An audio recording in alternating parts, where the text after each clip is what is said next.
My grandfather was telling me of one story that when he started driving a truck, he was a truck driver. My grandfather who gave birth to my mother. He told me that there was this man that when he leaves the factory driving, he will be on the steering. But when he gets to Mchabezi, there's a river called Mchabezi just outside town. He just jumped into the bed, sit and sleep, and these things will come and drive the truck. Even today, there are people who are doing that. That's the reason you have found people in the trucking industry. They are bewitching each other like hell. You find that the company owners and the management will say, the drivers have got to exchange the truck. You can take any truck that actually is there when the other driver is off.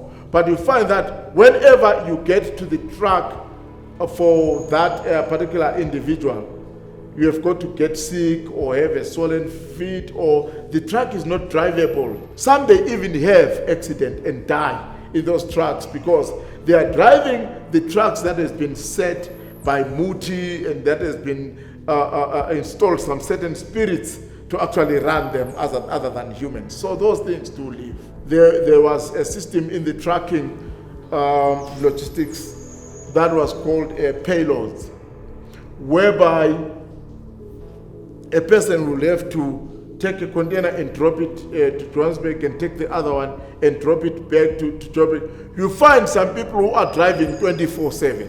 When does this person sleep? When does he rest? Because he'll drop a container there, take another one, drop it there, he's up, he's down. Where does he sleep? You cannot drive 24/7.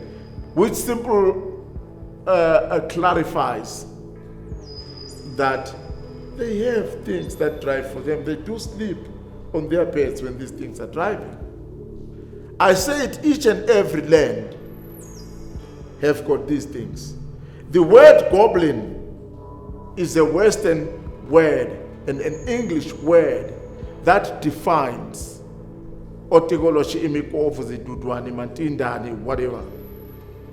It means that in Europe, they know goblins, they create goblins, they have goblins of their own kind. They wouldn't have the word goblin defining IMIKHOVU or OTIKOLOSHE if they don't have those things there. But my big worry is the people who lie about these things. They read some books, they listen to guys, people like me speaking on television, on some social media, and they'll start to practice these things, robbing people, scamming and conning people with these stories. The purpose for having them was to send them to places like banks and wherever there was a lot of businesses that actually sold and kept a lot of money. Like if we know long back, we used to know that Indians were famous or known not to be taking their money to the banks. They're keeping their money in houses. I cannot confirm that. I've never seen them keeping their money in their houses.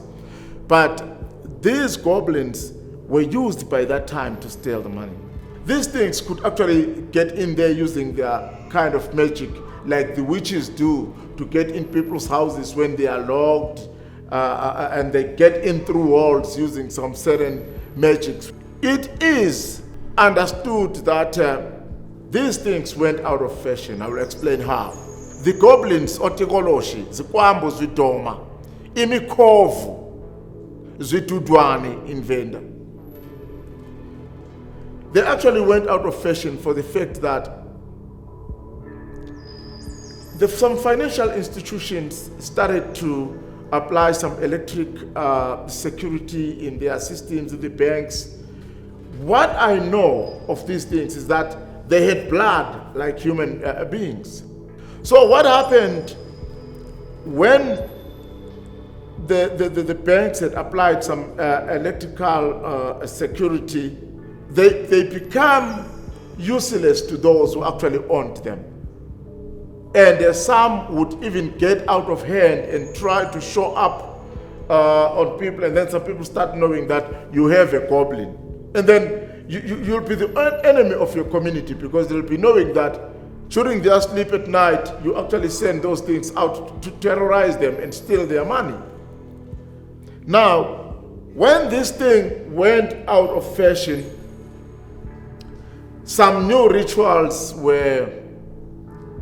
forms and formulas were formulated. People started to apply what you call powers, having to use some deities like river goddesses. You do have river goddesses which are aligned with people's spirituality. In the river goddesses, you find them in the forms of Mamuhashu, they call it Mamuhashu, Mamlambo. They've got so many names for it, but it relates to the mermaids. So when you speak of the mermaids, people only think of the human fish mythical creature.